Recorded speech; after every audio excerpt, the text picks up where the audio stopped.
Council classes में आप लोगों का एक बार फिर स्वागत है। हम लोग इस समय चर्चा कर रहे हैं 69,000 शिक्षक भर्ती के बारे में। चूंकि इसके बारे में काफ़ी चर्चा हो चुकी है और इसकी एक फाइनल हियरिंग के लिए 15 अक्टूबर की डेट एकदम निश्चित हो गई है। लेकिन अभी कुछ ऐसी एक जानकारी मिली है जिसके माध्यम से मुझे लगा कि आप लोगों को अवगत कराना चाहिए। बहुत कोई बड़ी जानकारी नहीं है, लेकिन जो जानकारी है वो बहुत महत्वपूर्ण है और 2-4 मिनट का थोड़ा सा एक वीडियो बना करके हमने सोचा आपसे साझा कर लें। और ये साझा करने का उद्देश्य एकमात्र है कि जिसके बारे में मैंने पूर्व के वीडियो में चर्चा किया था या जिसके बारे में मेरा मन कहता था कि ऐसा होना चाहिए, वैसा ही हुआ। आज 69,000 शिक्षक भर्ती में एक याचिका लगी हुई थी। उस पर सुनवाई करते हुए चीफ जस्टिस ऑफ इंडिया ने ये निश्चित किया कि उस याचिका को, जो ये याचिका आज थी, उसको 15 अक्टूबर की जो याचिका लगी हुई है उसमें टैग कर दिया जाए। ये महत्वपूर्ण बात नहीं है। महत्वपूर्ण बात यह है कि जो 15 तारीख को जो सुनवाई होनी है उसमें क्या है कि उसमें उन्होंने कहा कि top two on the board जो एसएलपी है उस दिन की जो सुनवाई होनी है उसको जो है नंबर 1-2 में उसको लगाया जाए। सबसे महत्वपूर्ण ये है। और दूसरी महत्वपूर्ण जानकारी ये है कि जो भी जितने मामले हैं उसको एक में टैग करके सुन लिया जाए। तो निश्चित तौर पे इतना आपको भी लग रहा होगा, अगर एकदम कोर्ट के स्टार्ट होते ही, वो भी चीफ जस्टिस के रहने पर, और टॉप 2 में अगर कोई याचिका लग जाती है तो उसके बारे में सुनवाई के लिए काफ़ी समय मिल जाता है और इससे लगता भी है कि उस याचिका को प्राथमिकता दी गई है। इसके पूर्व के जो वीडियो मेरे द्वारा बनाए गए थे उस पर मैंने कई बार ऐसे कहा कि संवेदनशील मामला है और लाखों लोगों से जुड़ा हुआ मामला है, इसलिए इसको प्रमुखता से प्राथमिकता के आधार पर सुना जाना चाहिए और इस जो जितने भी मामले हैं उसको इकट्ठा करके सब सुन लिए जाने चाहिए। तो इस बारे में आप अवगत हो ही गए हैं। मुख्य जानकारी हमको जो देनी थी वो ये नहीं देनी थी कि 15 अक्टूबर को इसको मामला सुना जाना है। इसके बारे में भी आपको जानकारी हो गई है कि top two on the board इसको सुना जाना है प्राथमिकता से। आरक्षण वाला मैटर आप जान ही रहे हैं। इससे जुड़ा हुआ जो भी मामला है ईडब्ल्यूएस का है, जो भी इससे टैग हुए मामले हैं 69,000 शिक्षक भर्ती के, वो सब इकट्ठा टैग करके 15 अक्टूबर को सुन लिए जाएंगे और प्राथमिकता से सुने जाएंगे। महत्वपूर्ण बात इतनी है कि पूर्व में जो मेरे द्वारा कहा गया था कि इसको प्राथमिकता के आधार पर सुना जाए, सबको बंच बना करके सुना जाए, जितने अभी तत्काल में टैग हैं, जिसके संदर्भ में कमेंट में कई लोगों ने लिखा था कि ये हवाई बातें हैं, ऐसा कुछ होगा नहीं, वहाँ से न्याय मिलेगा नहीं। अब वो सब अपनी बातें हैं, जिसको जैसा लगता है वैसा कहता है। जहाँ तक मेरा मानना है कि उच्चतम न्यायालय में जो कुछ होता है वो सबके हित में ज़्यादातर फैसला होता है और जो फैसला होगा वो मेरिट पे होगा। अब वो किसके पक्ष में जाएगा, किसके पक्ष में नहीं जाएगा, ये तो अलग मसला है। जिसके पक्ष में नहीं जाएगा उनको लगेगा कि न्याय नहीं हुआ है। लेकिन जो सबसे पहले मैंने बताया था कि एक ऐसा न्याय हो जिससे सबका हित सुरक्षित हो जाए। चूँकि पूरी प्रक्रिया में अभ्यर्थियों का कोई दोष नहीं है। डबल बेंच का जो आर्डर आया है हाई कोर्ट का, जिस पे सुप्रीम कोर्ट ने स्टे दिया है, वो आरक्षितों के पक्ष में है। उसके खिलाफ कुछ लोग गए हैं तो वहाँ पहुँचे हैं। तो अब सारा मामला सबकी बातें सुन करके, जितनी भी याचिकाएं कनेक्ट हुई हैं उनको सुन करके, प्रमुखता से सुन करके निस्तारण हो और मेरिट पे फैसला हो, जिससे सभी पक्ष, जो भी पक्षकार हैं, उनको लगे कि उनका पक्ष सुना गया है। और सुबह ही अगर याचिका ये लग जाती है, सुबह का मतलब जब कोर्ट खुलती है मॉर्निंग में 10:30 बजे, टॉप 2 में लगाया गया है, तो उसकी संवेदनशीलता को आप भी समझ रहे हैं कि किस तरीके से उसको थोड़ा सा प्राथमिकता में लिया गया है। तो सबसे प्रमुख बात यही है कि पूरा मामला, पूरा मैटर रखने का समय मिलेगा।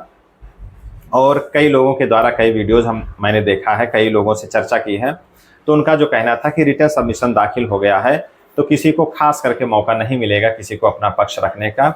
लेकिन जिस हिसाब से प्राथमिकता से इसको रखा जा रहा है, तो 15 अक्टूबर को मुझे लगता है कि जो भी सीनियर एडवोकेट्स हैं, जिनके भी पक्षकार हैं, उनका सबका पक्ष सही से रखा जाएगा और तभी एक क्लियरिटी आ पाएगी कि वास्तव में मामला है क्या, कमी कहाँ हुई है। और मैं अपने तरफ से इस बात को ज़रूर कहना चाहूँगा कि न्याय तो मिलना ही चाहिए, अभ्यर्थियों को न्याय मिले। जिनके साथ धोखा हुआ है, जिनके साथ धोखाधड़ी हुई है, जिनका कार्यक्रम गड़बड़ हुआ है, जिनका सिस्टम गड़बड़ हुआ है, उसके साथ में जिनके द्वारा गड़बड़ी की गई है, उस विभाग के द्वारा उन अधिकारियों के द्वारा, उन कर्मचारियों के द्वारा अगर जानबूझकर किया गया है, जानबूझकर नहीं भी किया गया हो, तो इतना संवेदनशील मसला है, लाखों लोगों से जुड़ा हुआ भविष्य है, 4-4 साल से जो चयनित हैं वो ऊहापोह में हैं, परेशान हैं।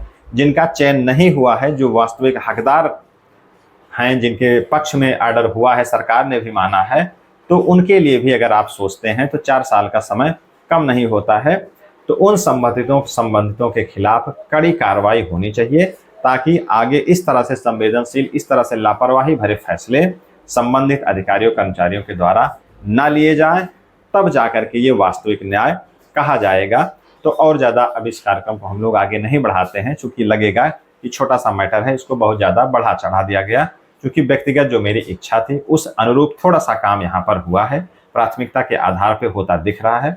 इसलिए मुझे अच्छा लगा कि जो पक्षकार हैं उनको निश्चित तौर पे न्याय मिले, और न्याय मिलने से पहले उनकी बातें सुनी जरूर जाए।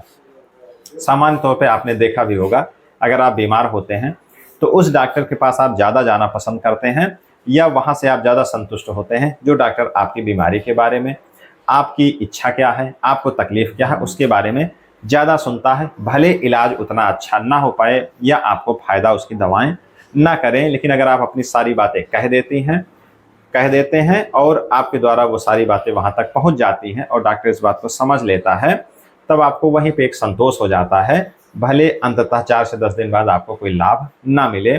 तो सबसे महत्वपूर्ण यहाँ है कि न्याय मिले, मेरिट पे न्याय मिले, संबंधित अधिकारियों कर्मचारियों के खिलाफ कड़ी कार्रवाई हो, एक स्पष्ट नियमावली, एक स्पष्ट गाइडलाइन इस भर्ती के लिए, आगे आने वाली भर्तियों के लिए। केवल शिक्षक भर्ती का मामला नहीं है, आरक्षण संबंधी विवाद हर भर्ती में अलग है।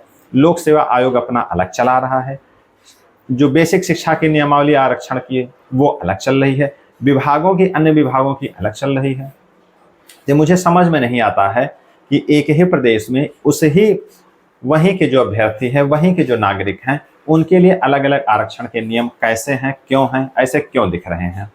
तो वहाँ एक स्पष्ट गाइडलाइन सुप्रीम कोर्ट के द्वारा ये दिया जाए, ये नज़ीर बने कि इस हिसाब से फैसला हो, और जो भी फैसला हो वो वैधानिक हो, विधि सम्मत हो, और जो संविधान का बेसिक स्ट्रक्चर है उसके भी अनुरूप होना चाहिए, ताकि जो भी वंचित समाज है वो मुख्य धारा में आ सके, और जो समाज जिसको लाभ पहले से मिला हुआ है उसको भी ये ना लगे कि जानबूझ करके उसके खिलाफ खिलवाड़ किया जा रहा है या उनके पक्ष को दबाया जा रहा है। न्यायोचित समायोजन, न्यायोचित स्थिति सबके साथ हो।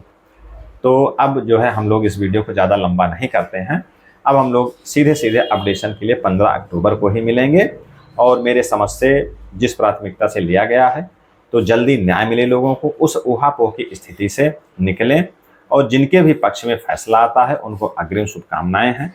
जिनके पक्ष में अगर फैसला नहीं आता है तो उनको भी निराश होने की आवश्यकता नहीं होनी चाहिए, क्योंकि जीवन इतने पे ही टिका नहीं रहेगा, बल्कि और भी अन्य रास्ते हैं। क्योंकि अब आपके खिलाफ अगर फैसला आ ही जाता है, कमेंट में हमने ऐसा जो है देखा है कि अगर मैं ऐसा कह देता हूं तो लोग भावुक होकर के ऐसा कमेंट करते हैं कि आपको इससे क्या फ़र्क पड़ता है। निश्चित तौर पे फ़र्क सबको पड़ता है, लेकिन अब जो भी फैसला आएगा उसके आगे केवल अध्यादेश और संसद ही बचेगा।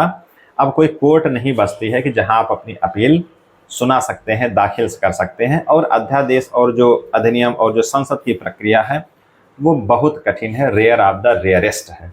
इसलिए आपको उस सत्य को भी स्वीकार करना पड़ेगा। अगर आप पहले से प्रिपेयर रहते हैं तो उस सत्य को स्वीकार करने में आपको कठिनाई नहीं होती है, क्योंकि वास्तविक सत्य वो नहीं होता है, वो एक भौतिक सत्य है, एक क्षणिक सत्य है। वो घटना घटने के बाद आप एज इट इज हो जाएंगे कुछ दिनों बाद। तो इसलिए मेरे कहने का मतलब ये है कि आपको अपना धैर्य बना करके रखना है, क्योंकि आपकी पीड़ा मैं समझ रहा हूँ। इतने दिनों से आप परेशान हैं, इतने दिनों से आप संघर्ष कर रहे हैं। जो चयनित हैं वो चयन के बाद भी उनको लगता है कि अभी उनकी नौकरी पक्की नहीं हुई है। बीच बीच में न्यूज़पेपर के माध्यम से, लोगों के माध्यम से ये घटना परिलक्षित हो ही जाती है। लोग उनसे पूछ ही लिया करते हैं कि क्या आपकी भर्ती का कोई मामला चल रहा है, क्या अभी आपकी नौकरी पक्की नहीं हुई है क्या। तो ये सब बहुत सी सारी बातें हैं। अब हम लोग 15 अक्टूबर को जो भी गतिविधि जैसे होगी लाइव अपडेट के माध्यम से भी जुड़ेंगे, और उसके बाद क्या कंक्लूजन निकलता है उसमें भी हम लोग जुड़ेंगे। और थोड़ा सा व्यंग मेरे द्वारा पिछले वीडियो में किया भी गया था, क्योंकि सुप्रीम कोर्ट का जो फैसला आता है अब वो या तो इतना कठिन लिखा जाता है या लोग उसको आसानी से समझ नहीं पाते हैं, उसके इंटरप्रिटेशन के लिए, उसके क्लेरिफिकेशन के लिए भी आगे जाना पड़ेगा। तो इस तरीके की जो भी गतिविधियां होगी हम लोग अब उसी दिन उस बात को क्लियर करेंगे। तब तक के लिए हम लोग इस वीडियो को करते हैं समाप्त। मिलते हैं नेक्स्ट कार्यशाला में। धन्यवाद।